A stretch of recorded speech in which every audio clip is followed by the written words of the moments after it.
Buenas tardes, bienvenidos. Hoy queremos presentarles un espacio denominado Hablemos de Competencia, en el que abordaremos de manera cercana y positiva temas relacionados al derecho a la competencia. Esta tarde hablaremos sobre el Decreto Ejecutivo 1193, publicado en suplemento del Registro Oficial 341 de 1 de diciembre, que modifica parcialmente el reglamento para la aplicación de la Ley Orgánica de Regulación y Control de Poder de Mercado. Antes de entrar en el tema, quiero reiterar que este ha sido uno más de los esfuerzos que realiza la Superintendencia por encaminar y fortalecer la política pública y el derecho de competencia en el Ecuador. Entre las actividades más destacadas que hemos realizado estos 2 años de gestión resaltamos el fortalecimiento del equipo técnico y administrativo de la institución. Ahora la Superintendencia cuenta con un equipo de profesionales formados y conocedores en las diferentes temáticas, bajo su responsabilidad, lo cual indudablemente deriva en un trabajo diario más enriquecido y con sustento. La solicitud y desarrollo del primer examen interpares peer review de Derecho y Política de Competencia al Ecuador, a cargo de OCDE y BID, sobre el cual nos encontramos a la espera de su oficialización para conocer sus recomendaciones. La emisión de la primera versión de la metodología para identificación, revisión y eliminación de barreras normativas en el país, y algunos cambios normativos internos que hemos ido depurando. Y ahora la reforma al reglamento para la aplicación de la ley, sobre el cual saludamos y reconocemos el compromiso del presidente Lenín Moreno para coadyuvar al fortalecimiento del régimen de competencia ecuatoriano. Sin más, quiero dar la bienvenida a nuestros invitados para iniciar este diálogo. Por favor, Ricardo, si eres tan gentil en realizar la presentación de los expertos. Con gusto, señor superintendente. Buenas tardes con todos. El día de hoy contaremos con la presencia de Alejandra Ewes, que es Intendenta Nacional de Investigación y Control de Abuso de Poder de Mercado, Acuerdos y Prácticas Restrictivas.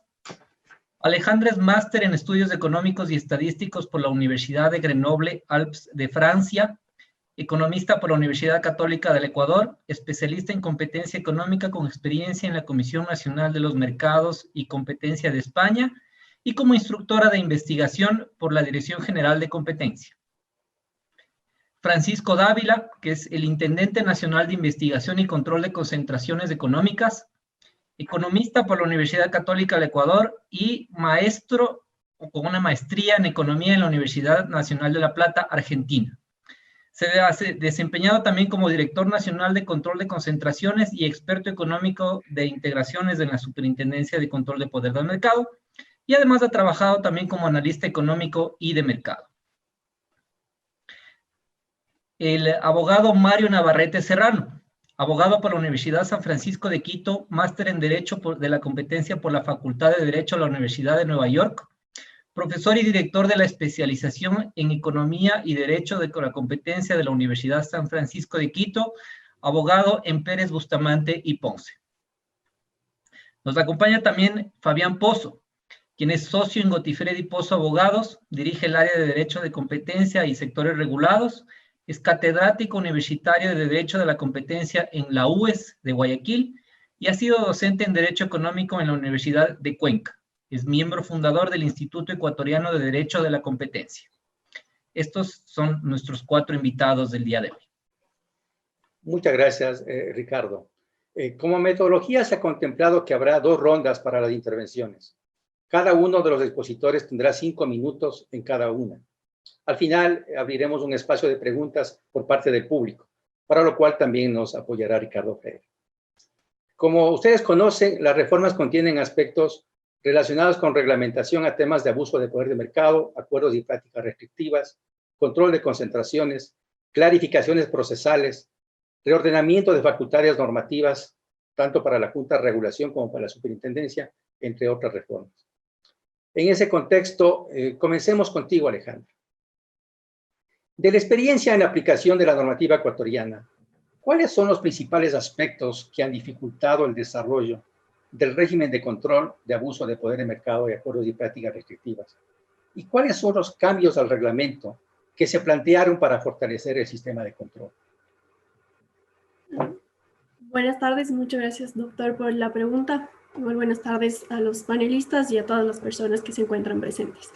Bueno, en cuanto al cuestionamiento planteado, creo que es importante primero destacar que en toda ley o régimen de competencia que ya entra en vigencia y que ya lleva por algunos años en aplicación, siempre es necesario que se revise, dado que ya se tiene la práctica, ya se evidencia qué aspectos son aquellos que presentan algunas dificultades en su aplicación. Y es por eso que hemos entrado en este proceso justamente de identificar qué artículos o qué reformas son necesarias para mejorar la aplicación y fortalecer el régimen de control y sanción. En este caso, voy a hablar de acuerdos y prácticas restrictivas. En este contexto es justamente en este marco de análisis que hemos estado y de contrastación de los hechos, de la práctica de análisis de los casos que hemos llevado con el tiempo, es que se identificó aquellos problemas que eran recurrentes y que dificultaba justamente la eficiente aplicación de la normativa en lo que respecta a acuerdos y prácticas restrictivas. Es así que voy a hablar de las principales reformas que se realizó y que es en específico la del artículo 8, del reglamento para la aplicación de la Ley Orgánica de Regulación y Control del Poder de Mercado. En resumen, en este artículo 8 se incluye esta presunción de práctica restrictiva. ¿A qué me refiero con presunción de práctica restrictiva? Podríamos partir de que sí, de que el legislador seguramente buscaba incluir en este artículo la presunción de ilegalidad de aquellas conductas que son las más dañinas o nocivas para la competencia. Pero, tal como estaba establecido el artículo 8 antes de la reforma, establecía un catálogo en el cual no estaba claramente distinguido aquellos acuerdos que de por sí son considerados, conforme se da también en la experiencia internacional, como los acuerdos más dañinos y que no admiten justificación alguna porque tienen como objeto exclusivo afectar, restringir o limitar la competencia. ¿Cuáles son estos acuerdos? Son justamente los denominados los high cost restrictions y que ahora vemos en la reforma y que están tipificados en el artículo 8. Son justamente las conductas de fijación de precios, reducción o limitación de producción, repartición de mercados.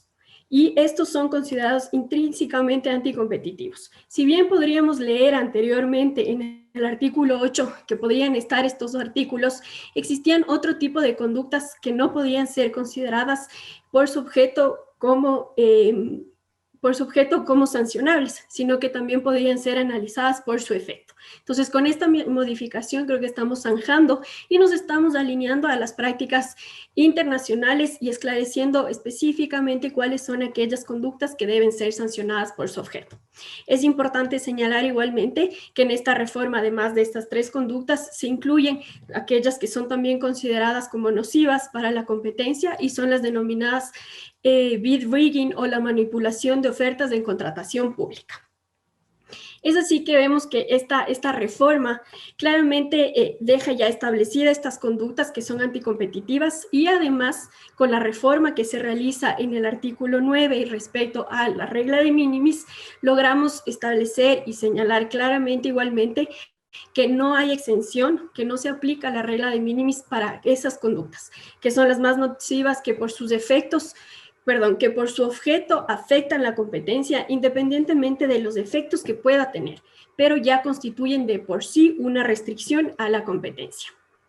Es importante señalar, como lo mencionaba, que esta modificación del 8, junto con las demás realizadas, que es la regla de mínimos del artículo 9 e igualmente la exención en el artículo 10, va a permitir una aplicación más coherente del marco legal del régimen de competencia o de la ley de competencia en el Ecuador.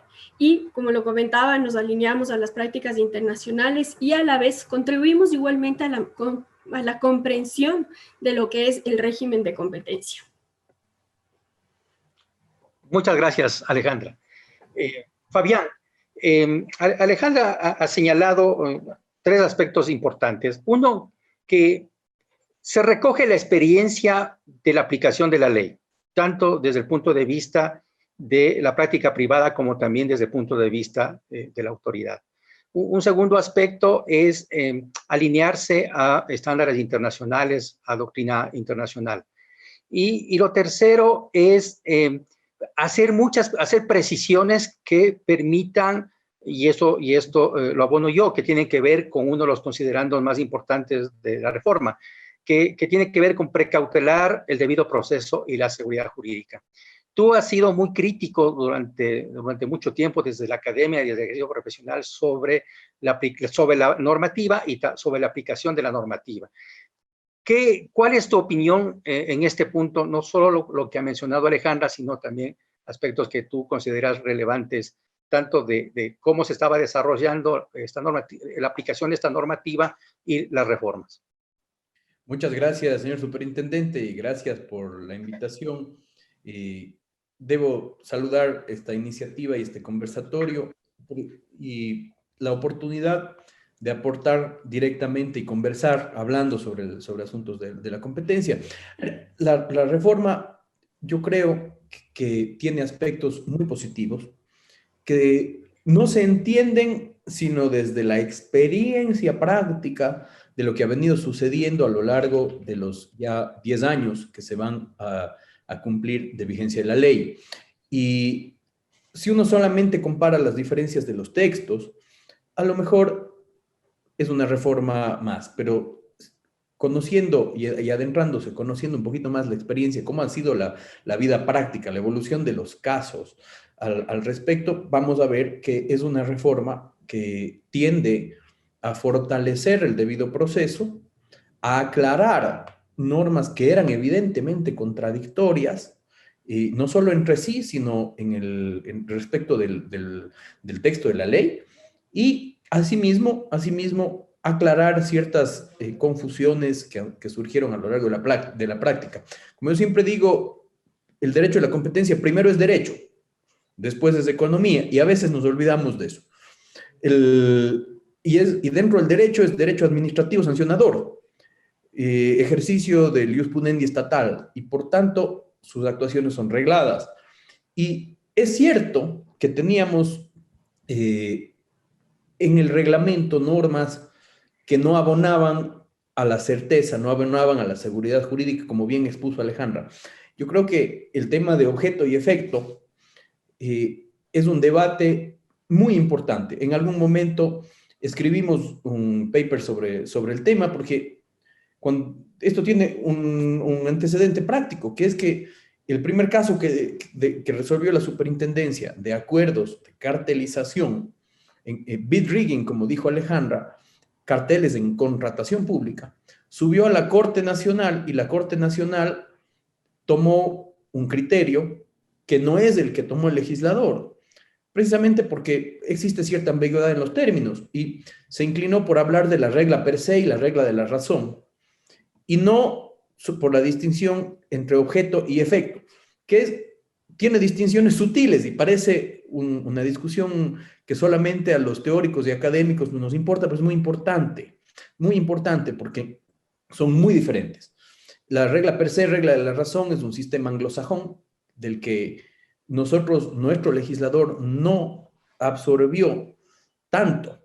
Obviamente todos los sistemas lo han hecho, por eso ser el originario, pero nuestro legislador, cuando concibió la ley de poder de mercado, se inspira en el régimen europeo, muy concretamente en el régimen español.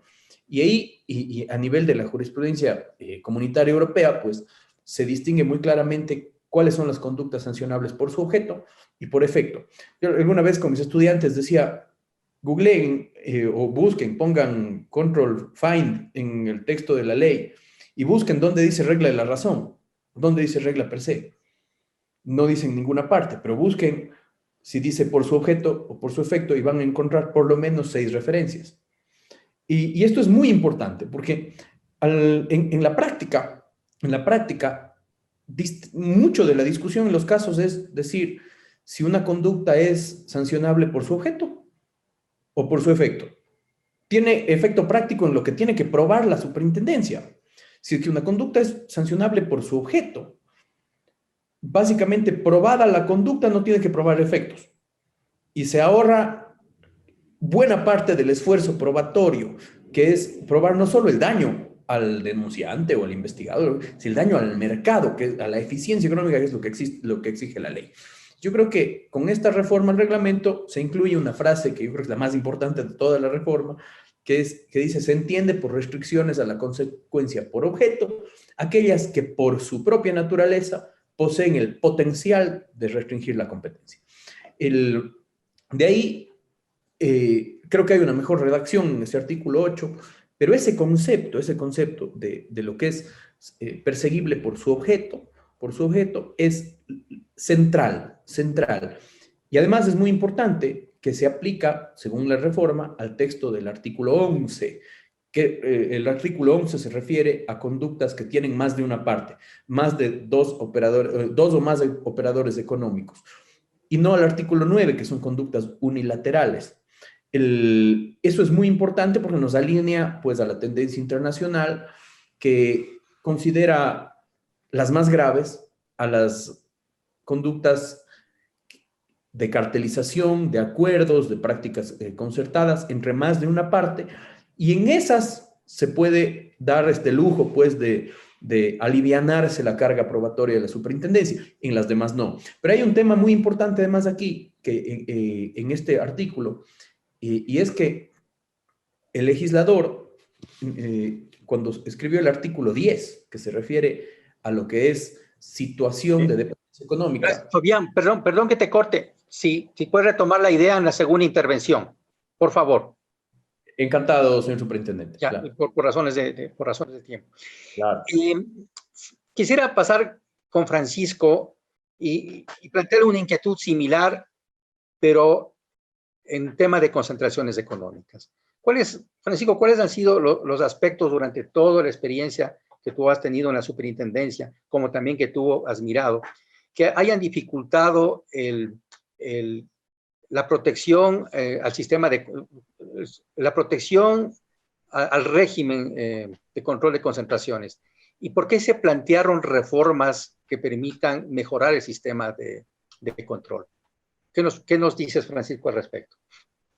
Bueno, buenas tardes, señor superintendente, y a los demás panelistas. Un gusto compartir con ustedes, al igual que un fuerte saludo a todos los asistentes. La verdad es que el trayecto y la experiencia que nos da el régimen de control de concentraciones es bastante ambiguo. Es un aprender en el camino en cuanto a al objetivo del control de concentraciones, a la profundidad del análisis y también en cuanto a la expectativa y la importancia que tiene este tipo de análisis para los operadores económicos que presentan una notificación para su autorización. En ese aspecto, y como bien dictan las buenas prácticas internacionales, uno de los principales aspectos que se observan y que se consideran en todo régimen de control de concentraciones son los tiempos que se destinan para la autorización de una operación de concentración. En ese sentido, los últimos 2 años nos hemos enfocado netamente a profundizar los análisis técnicos que hemos realizado dentro del análisis de concentraciones y en tratar de buscar formas en las cuales podamos reducir los tiempos y mejorar ese procedimiento administrativo que tienen los operadores económicos para obtener una autorización dentro de una operación, de una transacción societaria que sea objeto de análisis y de autorización previa por parte de la superintendencia.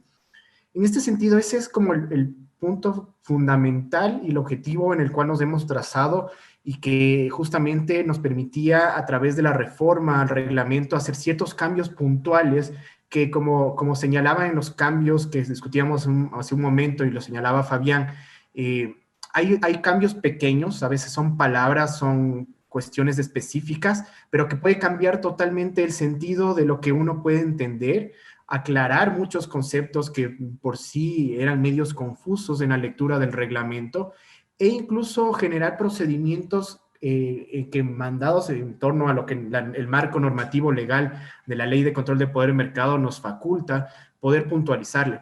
Entonces, en ese sentido, creo importante resaltar algunos de los cambios que se plantearon en la reforma, entre ellos, por ejemplo, la aclaración de lo que es un grupo económico.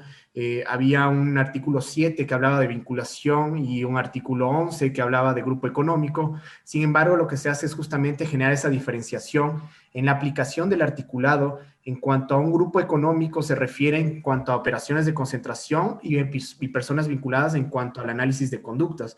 En ese sentido, se deja mucho más claro que el análisis del artículo 17 de la ley es específicamente para el cálculo del volumen de negocios de los operadores económicos de un grupo económico a efectos de una operación de concentración económica. Entonces, si bien se eliminó uno de los artículos del artículo 11, simplemente fue darle claridad justamente a este concepto. Otro de los cambios importantes que se hicieron en la reforma es, por ejemplo, el tema de la conclusión del acuerdo, el término sobre el cual se genera la obligación, según la ley, de en 8 días posteriores notificar una operación de concentración. Es decir, ¿desde cuándo empieza a correr los 8 días que tiene un operador económico para notificar a la Superintendencia de Control de Poder de Mercado? Y era bastante ambiguo y en aplicación era complicado determinar justamente cuál era el día en el que realmente se llegaba a este acuerdo. El texto, como decía anteriormente, decía cuando la Junta de Accionistas, por ejemplo, en el caso de fusión, lleguen a un acuerdo, acepten o determinen que se pueda dar la operación de concentración, pero no se establecía si era la Junta de Accionistas, por ejemplo, del adquirente o del adquirido. En este caso, lo que se trata es de generar ese consenso y esa claridad en la conceptualización de justamente lo que se trata en cuanto a la conclusión del acuerdo. Otro de los puntos importantes es la forma y contenido de la notificación, específicamente en 3 puntos. El primero, muy especial, es justamente viabilizar el tema de las reuniones previas con la autoridad. Este es un tema que ha sido bien observado por autoridades internacionales de competencia y bien visto e incluso recomendado en muchas instancias, porque ayuda mucho a viabilizar y a facilitar el procedimiento de concentraciones. ¿Qué se evita? Es la presentación de documentación que normalmente se presentaba y que no necesariamente era requisito indispensable para el análisis de una operación de concentración, y posiblemente requerir otro tipo de información que por la especificidad de la operación sea necesario pedir, y también tratar de conseguir todos los insumos pertinentes a través del operador económico para darle viabilidad y una notificación mucho más clara y proceder dentro de esos 60 días que nos da la ley a una tramitación mucho más especial.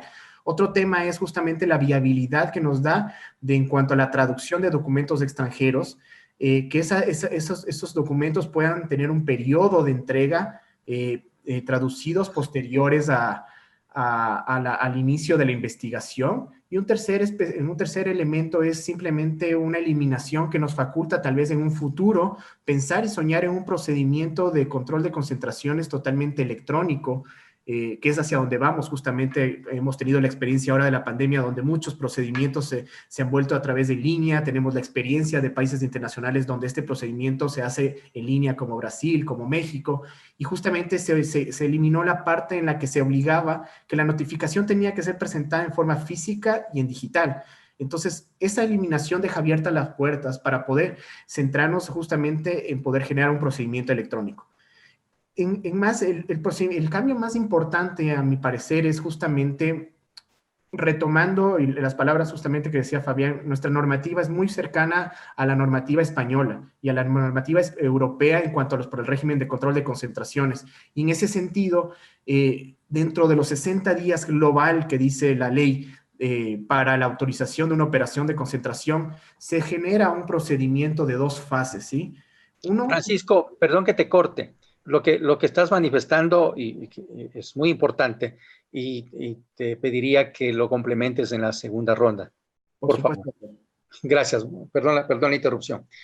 Mario, de las exposiciones que han hecho Alejandra, Fabián y Francisco, es evidente que era necesario realizar reformas, que las reformas realizadas están apropiadas y que corrigen y precisan muchos aspectos del reglamento y que van a permitir tanto el adecuado ejercicio de los derechos de los operadores, como también el ejercicio de la práctica privada, como también el adecuado ejercicio de la autoridad, con el fin de que, hay que insistir mucho, y Fabián lo ha reiterado, de que las actuaciones tanto de los privados como de los públicos sea estrictamente respetando y salvaguardando la seguridad jurídica. ¿Qué nos puedes decir, Mario, por favor? Muchas gracias, señor superintendente. Un gusto compartir panel con Fabián, Alejandra y Francisco. Quería comenzar primero saludando la iniciativa, no solo de este evento, sino los esfuerzos que está haciendo la superintendencia por mejorar el régimen de competencia en Ecuador. Ya vamos a cumplir 10 años de derecho a competencia en Ecuador y estos cambios, muchos de estos cambios son necesarios y sin duda avanzan en el camino correcto. Lo que Fabián dijo una frase que dijo que el derecho a competencia primero es derecho, después es economía, y eso me recordó una historia que leí alguna vez en la que en un panel estaba un abogado y un economista discutiendo temas de competencia. Y el abogado le decía al economista, mira, en el derecho a competencia el abogado es el que maneja y el economista va atrás. Y el economista le queda viendo y le responde, por supuesto, los economistas nos gusta tener choferes, pues. Entonces, yo creo honestamente que estas modificaciones van encaminadas a eso, a una materialización de la sustancia del derecho de competencia. Quitemos las formas, quitemos estas pequeñas trabas legales o reglamentarias que existían y concentrémonos en lo que de verdad importa, que es el fondo de derecho de competencia. Y eso creo que es el camino correcto de las reformas y por eso nuevamente saludo estas reformas. En lo que refería, y quisiera comentar solamente dos cosas brevemente, en lo que refería a Alejandra, sobre las presunciones. Nuevamente vemos una migración o un empuje hacia un derecho de competencia muchísimo más económico y a la valoración de fondo de lo que son las conductas anticompetitivas y la protección de los mecanismos de mercado. Nos costó tanto tiempo en Ecuador aprender que aquí no hay per se ni razón. Nos costó tanto tiempo aprender que aquí hay objeto y efecto y que ese régimen está creado con esas vicisitudes específicas a propósito. Y ahora es bueno ver esta discusión, o más bien, ahora es bueno ver que, como dice Alejandra, nos alineamos a las prácticas internacionales. En Europa no existe una lista taxativa de objeto y efecto. Lo que dicen únicamente la definición de objeto, de las restricciones por su objeto, es aquellas restricciones que por su naturaleza se develen aptas para afectar a la competencia. Y en los últimos casos, la Comisión Europea ha dicho que ese estándar se proyecta o toma forma a través de la experiencia. Son por objeto anticompetitivas aquellas prácticas que la experiencia nos llevan indudablemente a concluir que van a generar riesgos en el mercado. Ahora, esto nos va a poner mucha presión adicional. El hecho de que no haya una lista taxativa nos va a poner mucha presión adicional a la superintendencia de los abogados y a los economistas. Vamos a tener que elevar el nivel del debate. Ya no vamos a poder solamente echar mano de esa lista taxativa, sino que vamos a tener que litigar. Y vamos a tener que discutir qué práctica es verdaderamente por su objeto y por su efecto. Esta es una discusión central en el derecho de competencia europeo. Y recordaba también una conferencia a la que asistí algún tiempo atrás, en el que le hacían una pregunta a un funcionario de la Comisión Europea y le decían, en el fondo, ¿cuál es la diferencia entre una práctica por objeto y efecto anticompetitiva? Y él quedó viendo un rato hacia la pantalla y dijo, 2 a 3 años. O sea, al final de tiempo, esto es un tema de recursos investigativos. Y al ser un tema de recursos investigativos que disparan muchísimas presunciones sobre quién tiene que probar qué y quién tiene que probar los defectos, esto va a ser un punto que nos va a permitir elevar el nivel del debate y discutir si a la luz de la experiencia económica, porque al final del día esto es un tema económico, o sea, a la luz de la experiencia económica vamos a poder ver prácticas por objeto anticompetitivas que van más allá de las que estaban en la lista. En Europa existen prácticas por objeto anticompetitivas verticales, por ejemplo. Entonces esto nos abre la puerta a estas discusiones interesantes de fondo que se alejan del formalismo y nos conducen a una aplicación más realista o una aplicación que en verdad protege el proceso competitivo. Y de otro lado, saludar también el mismo esfuerzo del lado de la intendencia que lidera también Francisco. Nuevamente veo la misma intención. Quitar estas trabas más administrativas, o sea, aclaremos el tema de los 8 días, quitemos los requisitos a veces de la traducción que pueden ser compleja, o incluso limitemos o creamos una dispensa para la presentación de ciertos documentos. ¿Todo en favor de qué? De un estándar o más bien, de litigio o de la discusión del estándar de fondo. ¿Se está afectando la competencia efectiva? ¿Sí o no? ¿Cómo se está afectando? Y el reglamento hace eso cuando incorpora, por ejemplo, este nuevo fase 1 que dice, el estándar para beneficiarte de la fase 1 es que el operador notificante pruebe que no hay preocupación alguna. Entonces, nuevamente, a un lado lo formal, a favor de lo económico y el fondo. Creo que se acabaron mis 5 minutos, pero con eso quería iniciar. Muchas gracias, Mario. Bueno, Fabián, retomando, lo que sí te pido es que el tema este de economistas y abogados la dejemos para otra ocasión. A mí también me apasiona, a mí me apasiona esto. Y de hecho, ustedes ven aquí nuestros dos intendentes principalmente son economistas, ¿no? Y del otro lado tenemos dos distinguidos abogados. Y bueno, a mí también me apasiona eso, así que vamos a procurar, como van a ser varios conversatorios, a ver si algún rato también gestamos uno en esa línea, Mario.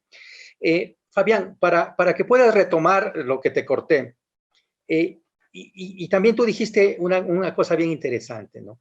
Que pueden parecer detallitos o cambios de ciertas palabras o de conceptos, una mejor redacción. Pero en el fondo, en el supuesto que sea así, estos cambios sí terminan siendo profundos para un adecuado, como decía Mario, para una adecuada discusión y finalmente orientarse a lo que una autoridad de competencia tiene que procurar, es decir, defender la libre competencia, ¿no es cierto? Así es, y precautelando seguridad jurídica, identificar aquellas conductas que realmente, ¿no es cierto?, no solo que estén incursas en el tipo legal, sino que realmente estén generando afectaciones. Y ahí es la razón de ser de una autoridad, ¿no es cierto? Sí, señor intendente, en eso creo que tiene toda la razón y creo que me voy a explicar un poquito para que no se me malentienda lo que yo decía, porque, a ver, es obvio que los abogados son los choferes aquí, sin duda, sin duda. La discusión de fondo es económica. Ahora, ¿sabe cuál es el problema? Que como hablamos de derecho administrativo sancionador, el chofer tiene que ir por unas vías específicas, porque si choca, se genera nulidad. Y lo que pasa es que nuestras vías son súper angostas, muy angostas, porque nuestra constitución y la ley son muy, muy garantistas al punto de excederse, ¿no? Y lamentablemente la anterior administración, no la suya, chocó muchísimo con la nulidad, muchísimo, al punto que la mayor parte de decisiones fueron revocadas o anuladas por problemas de conducción, para ponerlos en el símil de mi querido amigo el Mario. Pero con eso yo creo que sí, es verdad. Ahora, la discusión tiene que ser muy de fondo. Por práctica personal, nosotros comparecemos siempre con apoyo de un economista, porque hay cosas que los abogados no sabemos, ¿no? Somos los choferes en esta materia, ¿no? Pero creo yo que desde el punto de vista del derecho, las reformas al reglamento, nos llevan a un escenario muy positivo. Creo que lo más que se puede hacer sin modificar la ley, porque la ley tiene sus propios problemas, ¿no? Pero sí creo, hay cambios chiquitos, pero sumamente trascendentales. Por ejemplo, había en el artículo 8 que mencionó Alejandra, había un criollismo, un sui generis, que decía: las sanciones aplicables a las del artículo 9 serán aplicables a las del artículo 10 también. Cosa que no se puede hacer vía reglamento y que hace algunos años, cuando se llevaron a cabo investigaciones de abuso de poder de mercado relativo del artículo 10, la superintendencia gastó muchísimos recursos en ello para llegar al final a decir: no puedo sancionar por principio de tipicidad. Y esta norma reglamentaria no tiene valor. Entonces, eso... Y ahí había una discusión que con Mario la tuvimos alguna vez. ¿Se olvidó el legislador? No es así. El legislador no es que se olvidó, prefirió el régimen alemán, que en materia por ejemplo, del artículo 10, no sanciona, pero sí regula. Entonces, sí le da el chance a la superintendencia de entrar ahí. Otro cambio muy, muy importante es el que indicaba Francisco respecto de lo que es vinculaciones. Yo creo que este es un cambio muy importante, no solo para la Intendencia de Francisco, que es de control de concentraciones, sino para los que trabajamos más en conductas. ¿Qué nos ha pasado en la práctica? En materia de competencia, es la única materia en la que no hablamos de persona natural y persona jurídica, sino de operador económico. Y entender el concepto de operador económico para el abogado y para el cliente que está acostumbrado a persona natural, persona jurídica, es sumamente retador. Porque, por ejemplo, usted en la práctica puede utilizar esto como medida de ataque o como medida de defensa. como medida de defensa. Por ejemplo, si es que hay compañías vinculadas, no pueden coludir entre ellas, es lo que se llama Single Entity Doctrine, y ha sido aplicado en la práctica. Lo que pasa es que había una suerte de doble remisión medio curiosa en la ley. Decía, del artículo 7 pasa al artículo 11, que a su vez refiere al 17 de la ley. Y terminábamos pues aplicando unos criterios que no eran concebidos para conductas, sino para concentraciones, como bien dijo Francisco, pero que era lo que nos daba la norma. Entonces, ahora creo que queda mucho más claro cuando existe vinculación. Y esto me lleva a cuándo utilizamos esto como ataque. Cuando hay vinculación y hay ejercicio de poder de mercado conjunto, distribuido en varias compañías. Entonces, que es una teoría complicada de aplicar en la práctica, pero que existe, ¿no? Entonces, ese pequeño cambio es muy importante. Otra cosa, señor superintendente, pequeñita, ¿no? Sobre las caducidades de las medidas preventivas. En la práctica cambian dos palabras. Dice inicio de procedimiento, donde decía inicio de investigación. Pero eso para el litigante implica un cambio, pero enorme. El inicio de procedimiento inicia por la denuncia o de oficio. El inicio de investigación viene mucho después. ¿Qué es lo que pasaba en la práctica? Si usted quería pedir una medida preventiva, tenía que hacerlo con una precisión de cirujano, porque si es que lo hacía muy pronto, caducaba. Si lo hacía muy tarde, no servían. Y porque la norma refería a que caducan si es que en 15 días no se da el inicio de la investigación. Pero del otro lado, ¿qué es lo que pasaba? Especialmente en un procedimiento por denuncia. Usted tiene que correrle traslado por 15 días para que conteste. Y 10 días para que haga el informe. Cualquier medida preventiva caducó, pues. Entonces, ahora, como es lógico, cualquier medida preventiva debe ser la caducidad contada respecto del inicio del procedimiento. Y lo último, que yo creo que es quizás lo más importante y lo que más nos preocupa a quienes estamos del otro lado, es el poder sancionador, el poder de multar de la superintendencia, que se da a raíz de esta reconfiguración de los poderes normativos. Ciertas competencias regulatorias de la Junta de Regulación, que es un órgano que no se ha reunido, no ha hecho mayor cosa, ahora pasan a la superintendencia, lo que implica dejar sin efecto la resolución 11 y 12, que es mercados relevantes y multas. Esa tarea tenemos. Gracias, Fabián. Francisco, por favor, si puedes retomar lo que estabas manifestando y adicionalmente relacionar con las resoluciones que ya la superintendencia ha expedido antes de la expedición del reglamento. Y tercero, finalmente, ¿qué beneficios tú ves que va a tener el ejercicio de la autoridad o la aplicación de la ley con estas reformas? Claro. Sí, básicamente por terminar el punto anterior es ratificar la importancia del cambio de la creación de estos análisis de fase 1 y fase 2.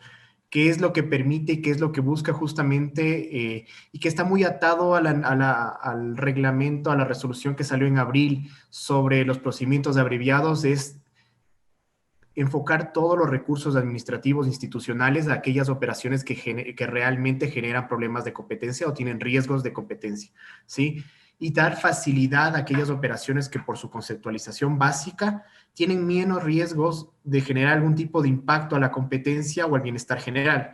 Entonces, ese es el trasfondo de todo esto, es tratar de buscar y darle salida a los operadores económicos que pueda haber, que el control de concentraciones no se convierta en una traba y en un tema de que es que, no sé, en la superintendencia, y eso es parte de la experiencia que hemos tenido, la superintendencia se demora demasiado en pronunciarse acerca de una operación de concentración, y justamente es generar viabilidad, certeza en cuanto a cuáles son las operaciones que no necesitan mayor análisis y cuáles son las operaciones que realmente generan una preocupación de competencia que vayan a pasar a fase 2 y que tengan que tener una lupa mucho más grande sobre cuáles pueden ser los efectos para que la autoridad pueda tomar una decisión correcta sobre los condicionamientos o, en ser el caso, la negación de una operación de concentración.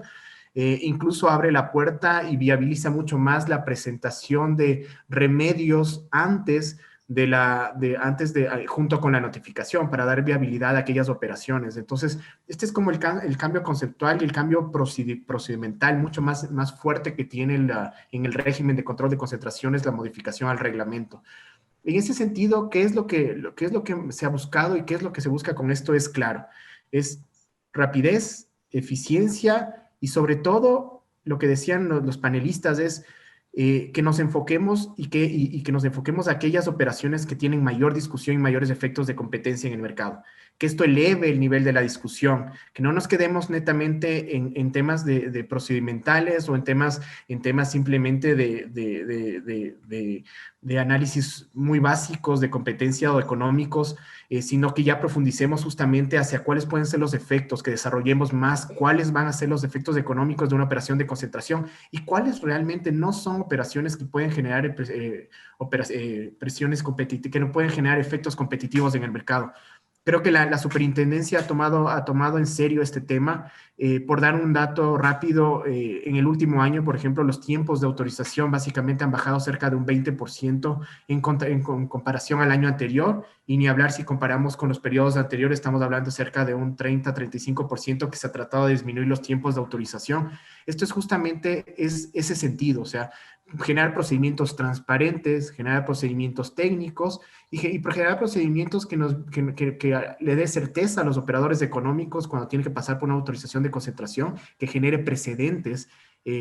Ahora mismo estamos analizando, se resolvió hace pocas semanas y lo hizo público la superintendencia, la operación de concentración entre Iberia y Europa, que es una operación importante que requirió mucho tiempo de investigación y esfuerzos entre los operadores económicos y la autoridad de competencia. Es justamente ese tipo de operaciones a las cuales queremos focalizarnos y dar viabilidad a otro tipo de operaciones que por su efecto no podrían tener mayores consecuencias en el mercado. Entonces, es eso básicamente lo que nosotros buscamos, es generar seguridad jurídica en los operadores económicos, certeza y eficiencia.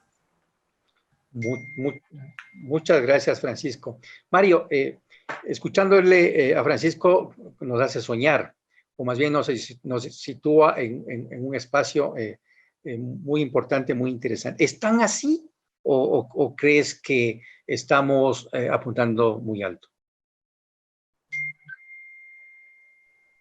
Muchas gracias. No, creo que es el camino correcto. Sin duda creo que es el camino correcto. Como hemos conversado en otros foros, los cambios más profundos requerirían una modificación legal. Y obviamente eso requiere muchísimas cosas que están por fuera del control y del esfuerzo académico y del esfuerzo institucional de la superintendencia. Pero dentro de lo que la superintendencia ha podido, nuevamente creo que los esfuerzos son muy adecuados. Sobre, por ejemplo, lo que dice Francisco, los tiempos. Yo creería que incluso se necesitaría una reforma legal incluso para poder lograr lo que se hace en otras jurisdicciones, que la autoridad de competencia, las intendencias de concentraciones, básicamente en fase 1 te emiten una página diciéndote he decidido no investigar. Pero por supuesto hay los requisitos legales que te obligan en todos los casos a definir mercado relevante, por ejemplo. Y ahí no se puede hacer mucho porque, como decía Fabián, el mal diseño de la ley original, o bueno, un diseño de primera vez, está bien, nos genera esas limitaciones. Pero dentro de las limitaciones legales creo que se está tomando el camino correcto. Yo quería referirme solamente a un tema que me dejó, que me quedé pensando, que se refirieron tanto Francisco como Alejandra, que es el tema de la distinción entre grupo económico y partes vinculadas. Por supuesto, puedo estar mal y me encantaría escuchar del resto de los panelistas y de usted, señor superintendente. Como Francisco dijo, nuestra ley está inspirada, control C, control B, en la legislación española. La única referencia que la Ley de Defensa de la Competencia del 2007 hace a personas vinculadas, lo hace a propósito de concentraciones, y lo hace a propósito de concentraciones cuando habla de operador económico afectado. Hace mucho sentido que la autoridad de competencia quiera conocer cuál constituye el grupo económico más allá del formalismo de la vinculación societaria para poder valorar los efectos de una transacción en el mercado. Y por eso el reenvío que hace la ley española, si no estoy mal en el artículo 7.2b, el reenvío que hace la ley española a las normas de mercado de valores, que ahí aparece el concepto de vinculación, lo hace nuevamente a propósito de reconstruir quién es el las personas que están detrás del adquirente para poder valorar adecuadamente los impactos económicos. Sin embargo, en nuestro reglamento, el tema de personas vinculadas no está a propósito de concentraciones, sino a propósito de, como decía Alejandra, de abuso de poder de mercado. Y esto genera un problema muy serio, porque el reenvío a las normas de mercado de valores y a los términos de personas vinculadas es muchísimo más amplio. O sea, el concepto de grupo económico es mucho más estricto, el concepto de persona vinculada es mucho más amplio. Por ejemplo, se puede entender que son personas vinculadas cuando dos primos o dos personas parte de un núcleo familiar son miembros o tienen compañías relacionadas, o sea, se les pueden entender que son vinculadas. Y como decía Fabián, eso resultaría en que si aplicamos el criterio de vinculación, que es más amplio que el del grupo económico, para prácticas restrictivas, no es posible coludir contigo mismo. ¿Ya? Entonces, la solución que ha adoptado el CERCOP, que tiene esta resolución del 28 de septiembre del 2020 en la que te obliga a declarar que solamente participas tú sin personas vinculadas, yo creo que es una solución incompleta. ¿Por qué? Porque vivimos en un país, Ecuador y en general Latinoamérica y los países en vías de desarrollo, en donde la riqueza tiende a estar concentrada en pocas familias. Entonces, cuando creamos una presunción o introducimos un concepto de vinculación que puede ser entendido muy amplio, podemos darles un lugar o un escudo para que personas que utilizan mal los sistemas, por ejemplo, de compras públicas, coludan, presenten dos compañías que son dueñas cada uno de un hermano y digan, no, pues yo no puedo coludir porque soy una persona vinculada y yo no puedo coludir conmigo mismo. Entonces, yo, de lo que yo sé, en ningún país del mundo, perdón, de lo que yo sé, solamente en México y Egipto existe una presunción de vinculación para núcleos familiares. Y en el resto del mundo, sobre todo en lugares en donde hay países en donde, como Ecuador, en donde hay una concentración de riqueza, no se hace esa presunción justamente para que grupos empresariales que son parte de una misma familia no puedan abusar de esa vinculación y utilizarla, como decía Fabián, como un escudo. Entonces, visto de esta forma, creería yo que tal vez a futuro la interpretación que haga la superintendencia de personas vinculadas debe ser mucho más restringida dentro del universo que permite la vinculación del artículo 190, 191 y 192 del Código Orgánico Monetario y Financiero, por un lado, y que el término de vinculación sea mucho más ampliamente aplicado por concentraciones. Entonces, yo creería que esa podría ser una solución que se alinea más a los objetivos del derecho de competencia. Esta es una reflexión muy personal y, por supuesto, no estoy seguro de haber comprendido correctamente la reforma, pero creo que esto podría generar un problema. Sí, muchas gracias, Mario. Como suelen decir, tomamos nota de la preocupación y la reflexión, y evidentemente sí es un asunto que lo estamos trabajando mucho desde antes de la reforma. En un futuro muy cercano sería muy importante que podamos tener unas mesas técnicas, ya no solo conversatorios, que permitan que nos permitan seguir aportando, seguir desarrollando las diversas temáticas que tenemos que enfrentar. Porque hay que tomar en cuenta, y bien lo ha dicho Fabián, hemos tenido que hacer lo que hemos podido.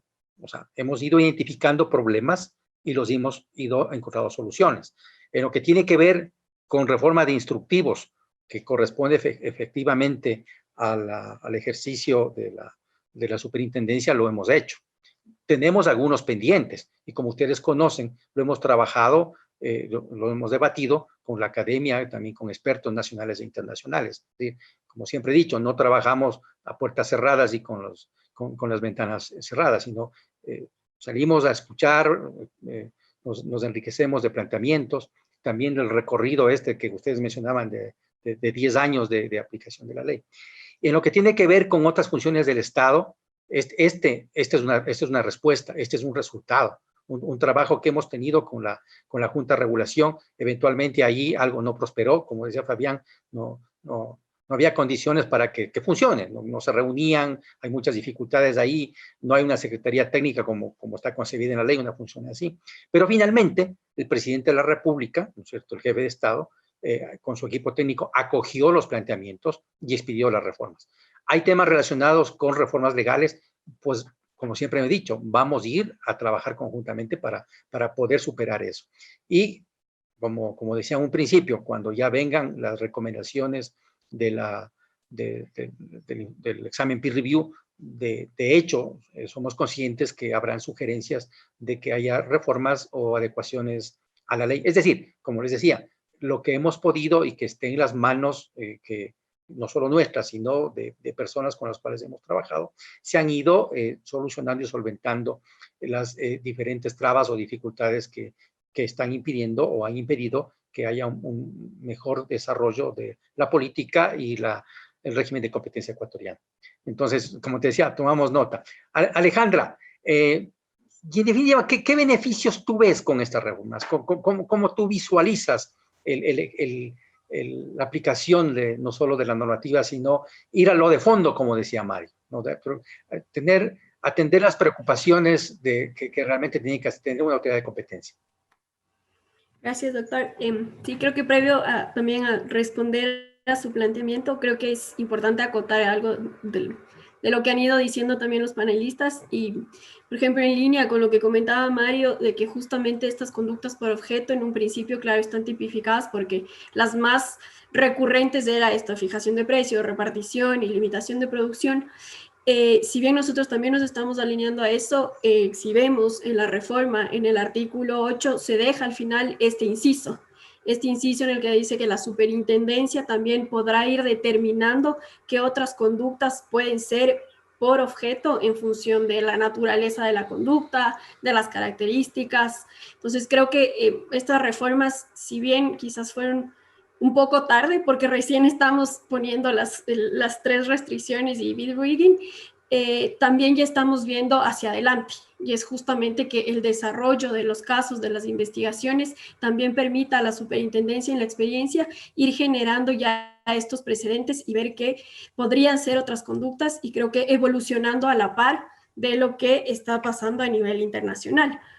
Si bien, como también lo mencionaban, creo que no... son temas que también de fondo deberán ir reformados en la ley. Creo que también ahí es importante resaltar que la superintendencia también se encuentra en este proceso, en estos esfuerzos de recopilar cuáles son las posibles reformas que podrían realizarse a la ley, dado que si bien no puede ser... en un corto plazo quizás no es un proyecto que se efectivice, pero al menos ya se va recogiendo todas estas reformas y el objetivo es justamente ir empatando a estas reformas del reglamento, más que nada para crear esta seguridad jurídica y esta concordancia, por así denominarlo, entre la ley y el reglamento.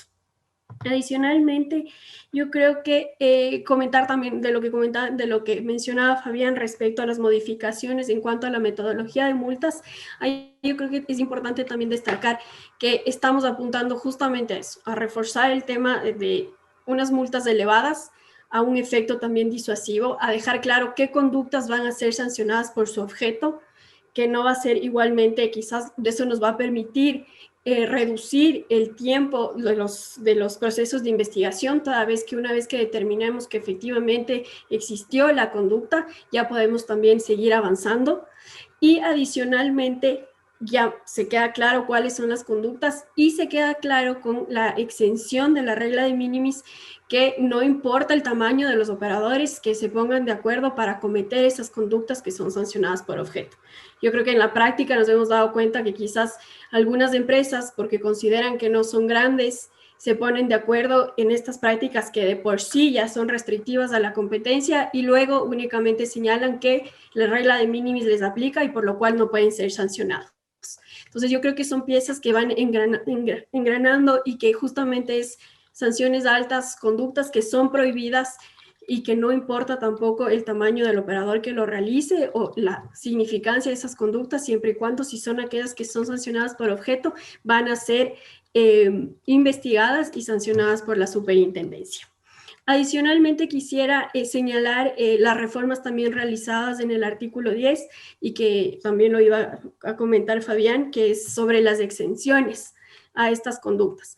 Creo que también en el marco de la pandemia a nivel internacional fue un tema que salió a discusión, justamente qué acuerdos están exentos del régimen de competencia o de ser sancionados. Entonces, si bien ahora pasamos anteriormente, el reglamento remitía a la ley, ahora en el reglamento ya tenemos 4 condiciones concurrentes que debe cumplir este acuerdo para que no sea sancionado, y además se incorpora igualmente un inciso en el que la superintendencia ya podrá emitir una guía. Yo creo que ese también es el objetivo de esclarecer, dado que en esta situación que vimos de la pandemia se vio necesario ciertos acuerdos de colaboración. Si bien nuestro régimen no está determinado que nos deban pedir una autorización, pero nosotros sí podríamos investigar, y justamente ya el objetivo también es esclarecer qué tipos de acuerdos podrían estar exentos. Pero esto sí, yo creo que debe ser leído con concordancia entre cuáles no pueden estar, cuáles no aplica la regla de minimis, cuáles pueden ser sancionados por objeto, y dentro de todas estas conductas del artículo 11, los que cumplen con estas 4 condiciones podrían ahí sí ser sancionados. En cuanto a lo que comentaba, yo creo que Mario también del tema de vinculaciones, yo creo que sí es muy importante, toda vez que creo que también depende del tipo de conducta que estamos analizando. Porque claro, si nos vamos a abuso del poder de mercado, efectivamente podemos ver las vinculaciones y cuáles son las empresas que en ese mercado relevante podrían estar vinculadas, y la posición de esas empresas o de ese grupo económico en determinado mercado relevante. Pero igualmente, si nos vamos a acuerdos y prácticas restrictivas, ahí además de ver las vinculaciones, que si partimos de la resolución de la Junta de Regulación, lo importante también para determinar si es acuerdo o no, ahí tenemos que tener claro que son el concurso de 2 voluntades. Entonces, además de las vinculaciones, que podría ser un elemento de que podrían tener determinado nivel de contacto, lo que nos sirve es el grupo económico, determinar si efectivamente son un grupo económico, más por el tema justamente de quién ejerce el control y quién toma las decisiones. Porque claro, si tenemos que en las empresas hay una sola, quien toma la decisión es una sola voluntad o es una sola persona, hay efectivamente, no hay este concurso de voluntades para el acuerdo. Entonces, claro, ahí tenemos distintos, yo creo que enfoques en cuanto a la vinculación para determinar quizás su participación, y en acuerdos también esta vinculación de cierto grado puede ser determinante para identificar si hay voluntad única, o determinante también para identificar que están vinculados y que podría también ser como un elemento para el tema del acuerdo. Entonces, creo que sí es un tema interesante. Lo que se buscaba también es justamente empatar, incluir el tema de que esto se redirija a la resolución de la Junta de Regulación Monetaria y Financiera, en donde justamente se establecen estos criterios para la calificación de vinculaciones y además de grupo económico. Y adicionalmente, como lo comentaba, siempre se deja, yo creo que, y eso es lo que se busca también en la práctica y en la emisión de casos y el desarrollo de los precedentes, lograr emitir también ciertas guías que también permita una mejor comprensión en cuanto y cuándo se aplica qué, y también qué otros criterios de vinculación la superintendencia podría determinar en función también de la conducta que está analizando. Yo creo que esos son los aspectos que se han incorporado y que se deja abierto para continuar con el desarrollo del régimen de competencia. Gracias, Alejandra. La última parte de la respuesta no puede ser sin una evidencia perdón que lo diga yo, pero de una administración transparente. Y que tiene que ver con seguridad jurídica también. O sea, no hay criterios institucionales, hay posiciones, hay normatividad que las diferentes intendencias están llevando adelante. O sea, no hay sorpresas, o sea, no hay una caja gris detrás para que los operadores o los abogados o los economistas puedan encontrarse con ese tipo de prácticas. Gracias, Ale. No puedo decir que son secretos empresariales porque no somos empresa, pero bueno, gracias por eso. Bueno, nos quedó el tiempo cortísimo y estoy sumamente arrepentido de que hayamos concebido solamente de 1 hora. Y me apena mucho que no podamos cumplir con el tema de las preguntas. No sé, Ricardo, cuántas preguntas hay que podemos hacer, o ampliarnos un poquito más solamente para efecto de responder las preguntas. Súper, por lo pronto no hemos recibido ninguna pregunta en el chat, entonces tal vez yo creo que podríamos usar un poquito más del tiempo para para lo que tú decidas. No hay ninguna pregunta. Entonces, no sé, yo quisiera porque veo que cada uno les quedó también el tiempo corto. No sé si retomamos. Sí, exacto. Quisiera, si alguien quiere aprovechar el tiempo para, no sé si unos 3 minutos para cerrar y dar un mensaje final de algo que le haya quedado pendiente. Entonces, comencemos, porque hemos ido rotando. Perdón, Fabián. Comencemos con Mario. Muchas gracias. Me cogieron en curva. No, solamente, bueno, nuevamente, debo agradecerles por este espacio y gracias por la invitación. Es muy enriquecedor escuchar las perspectivas del lado de la superintendencia. Lo que comentaba Alejandra al final es fantástico y justamente, o sea, Alejandra daba en el clavo diciendo, obviamente esto no es una aplicación mecánica. Esto dependerá de las circunstancias específicas de cada caso y de la realidad económica que subyace cada conducta que estamos investigando. Entonces, evidentemente, es importante saber para valorar una conducta unilateral y el poder de mercado de un operador quiénes están alrededor de ese operador y en la práctica cómo funcionan en conjunto. Pero obviamente eso no puede convertirse en un escudo o en un paraguas para permitir colusión. Entonces, nuevamente, tal vez volviendo a lo que decía al inicio, me parece fantástico todos estos cambios que lo que hacen es elevar el nivel del debate, nos obligan a estar actualizados, nos obligan a reflexionar de manera más profunda en las instituciones del derecho de competencia que son complejísimas, que no se entienden solamente de una lectura simple de la ley. Y nada, gracias nuevamente por este espacio y felicidades por la iniciativa y por los cambios. Gracias, Mario. Francisco, te corté varias veces. Debes tener algunos temas que quisieras para cerrar. No, básicamente voy a ser muy, muy cortito. Creo que se trataron en especial los puntos esenciales de la reforma al reglamento. Debo sentir y expresar personalmente lo importante que es elevar este nivel de discusión, que ya no nos quedemos en el tema de que la ley es nueva, porque ya no es nueva, que estemos recogiendo justamente frutos de este transitar de estos años, de aciertos y reveses, de experiencias en cuanto a la aplicación de la norma y de los procedimientos, que no se piense solamente en la aplicación de la norma como ente de regulador y de control, sino también hacia la certeza y seguridad jurídica que genera esto hacia los operadores económicos, hacia la facilidad y el entendimiento de la norma. Y creo que eso es lo que va evolucionando, generar una cultura de competencia, un derecho de competencia acertado, fundamentado, que subamos el nivel de discusión y qué rico poder conversar en estas cosas con panelistas de altísimo nivel y formar parte de esta transición también hacia una institucionalidad y una penetración del derecho de competencia en el país. Entonces, es justamente desde el proceso. Como siempre decimos, hay muchas cosas por hacer y ese es el camino, pero creo que estamos dando pasos firmes para justamente sentar las bases de este derecho de competencia a nivel nacional y de poder fortalecer los conceptos y todo lo que lleva consigo el beneficio de la competencia y de la aplicación correcta de la norma. Nada más que eso y agradecer a todos los panelistas y a usted, superintendente, por la oportunidad. Muchas gracias, Francisco. Fabián, como dije, Francisco, los retos son para abogados, para economistas, para operadores. Al subir el estándar, evidentemente los temas tienen que ser discutidos con la altura, con la especialidad y sin encontrar subterfugios o lagunas eventualmente normativas.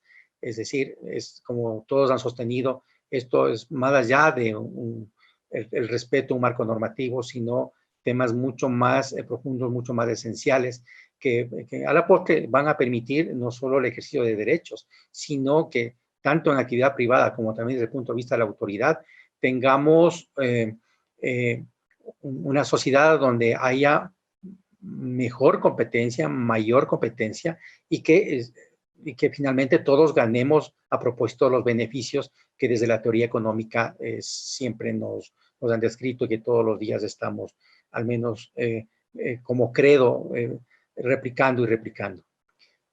Por favor, Fabián. Señor superintendente, antes que nada, muchísimas gracias por este espacio. Yo creo que podríamos irnos discutiendo de este tema que a todos nos apasiona horas de horas.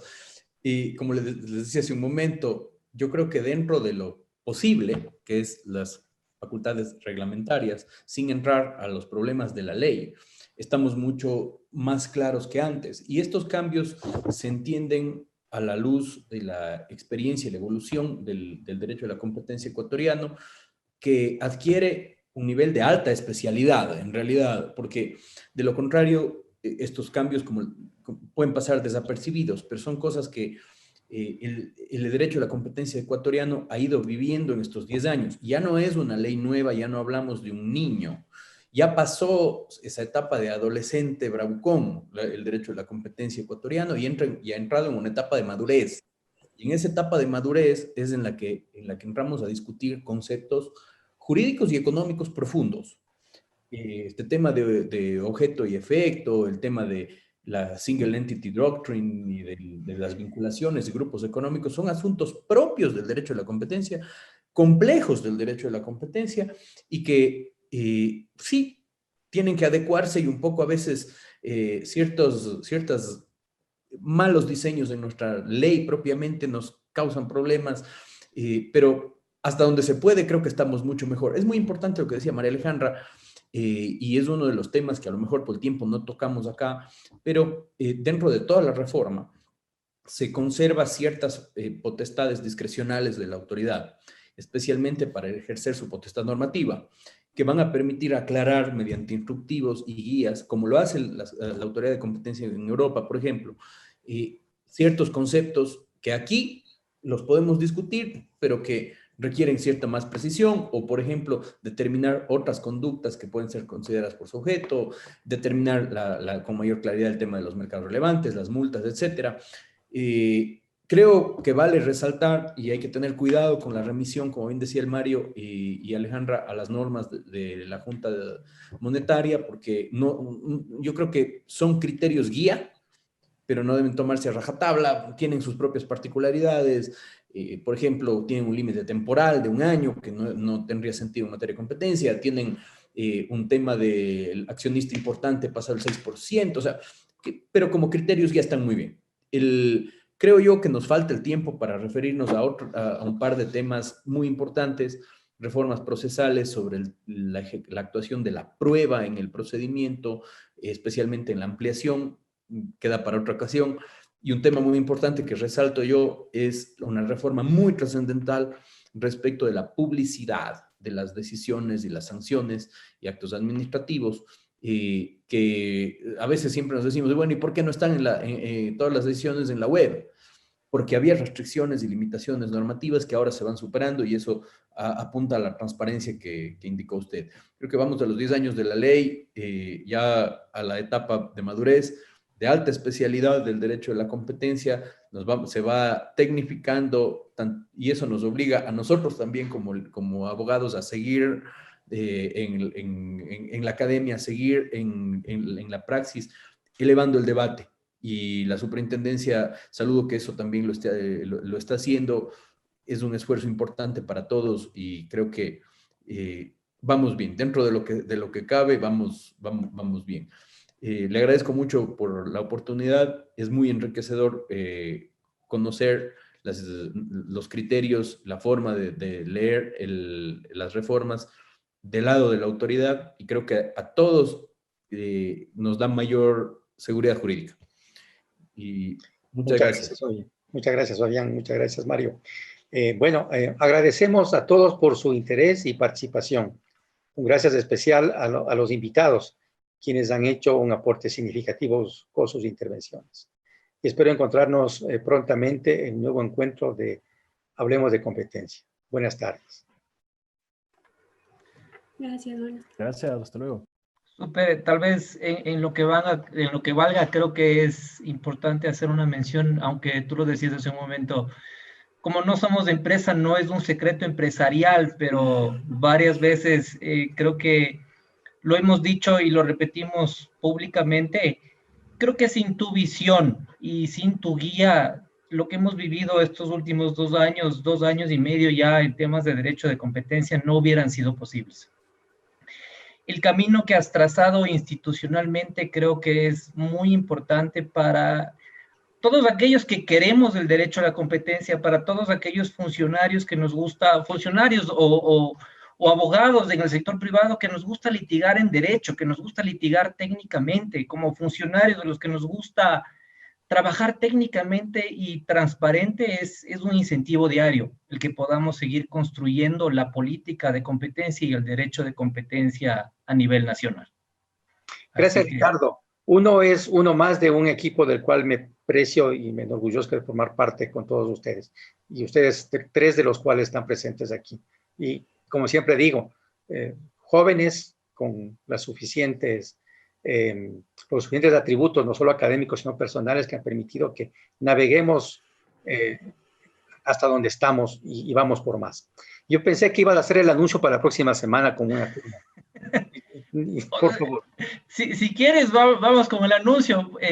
Bueno, aparte de lo ya dicho, el próximo jueves quedan cordialmente invitados. Vamos a tener un evento relacionado a la metodología de barreras normativas que emitió la superintendencia hace algunas semanas, donde vamos a presentarla formalmente. Será a las 4 de la tarde, igual el próximo jueves. Ya en las próximas horas empezaremos a circular la publicidad correspondiente y esperamos contar con su presencia. Así seguimos enriqueciendo el derecho de competencia. Muchas gracias, Ricardo. Nuevamente, muchas gracias. Una buena tarde.